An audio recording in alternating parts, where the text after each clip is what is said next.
রাজধানীর টিকাটুলির আবাসিক এই ভবনে আগুনের সূত্রপাত হয় ৩ তলার কেমিক্যাল গোডাউন থেকে।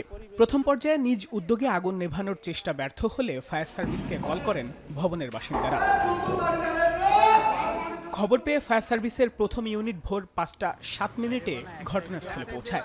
আগুনের তীব্রতা বাড়ায় একে একে যোগ দেয় ৭টি ইউনিট। তবে কেমিক্যালের তীব্র গন্ধে বেগ পেতে হয় ফায়ার সার্ভিস কর্মীদের। টানা ২ ঘন্টার চেষ্টায় সকাল ৭টায় আগুন নিয়ন্ত্রণে আসে।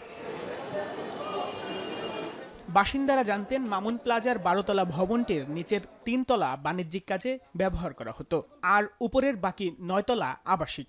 ভবন মালিক গোপনে কেমিক্যালের গোডাউন ভাড়া দিয়েছিলেন। আমরা জানি যে সায়েন্টিফিক্সের বিভিন্ন আইটেম ভাড়া দেয়, কিন্তু কেমিক্যালের গোডাউনটা যে বিল্ডিংয়ের কমার্শিয়াল যে মালিক সেটা নিজে গোপনে দিছে। গুডাউন দিছে, এই গুডাউনের ভিতরে এখন অবৈধ যত কেমিক্যাল এগুলি রাখছে।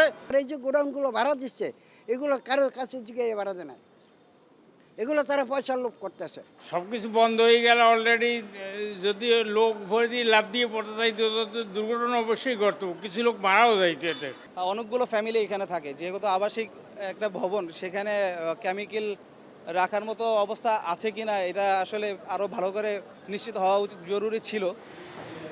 আগুন নেভানোর পর ভেতরে গেলে গোডাউনের কেমিক্যাল রাখার বিষয়টি অস্বীকার করে দায়িত্বরত কর্মী।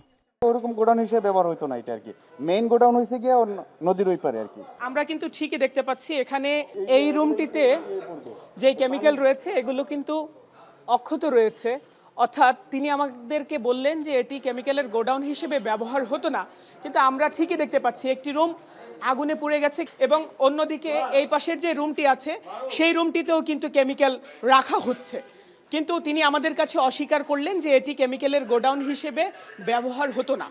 এদিকে আগুন লাগার কারণ ও ক্ষয়ক্ষতির পরিমাণ জানা যায়নি। আবাসিক ভবনে কেমিক্যালের গোডাউনের অনুমোদন ছিল কিনা সে বিষয়ে খতিয়ে দেখার কথা জানায় ফায়ার সার্ভিস। যে কেমিক্যাল এখানে আছে এগুলো হেলথ হ্যাজার্ড, স্বাস্থ্যের জন্য খুবই ঝুঁকিপূর্ণ, এগুলো ফ্লেমেবল এবং এগুলা হলো এক্সপ্লোসিভ, এক্সপ্লোশনও হতে পারতো। রাজুক থেকে অনুমোদন ছিল কিনা সেটা আমরা পরবর্তীতে দেখব, এবং এটার ফায়ার সেফটি প্ল্যান ছিল কিনা সেটাও আমরা দেখব। কাগজপত্র তার এখনই বলা যাচ্ছে না, আমরা এটা অফিসিয়ালি দেখে তারপর আমরা এদের বিরুদ্ধে অ্যাকশনে যাব। এই আবাসিক ভবনটিতে সেফটি ডাটাশিট না থাকলেও ভবনটি এতদিন ব্যবহার হয়েছে কেমিক্যালের গোডাউন হিসেবে।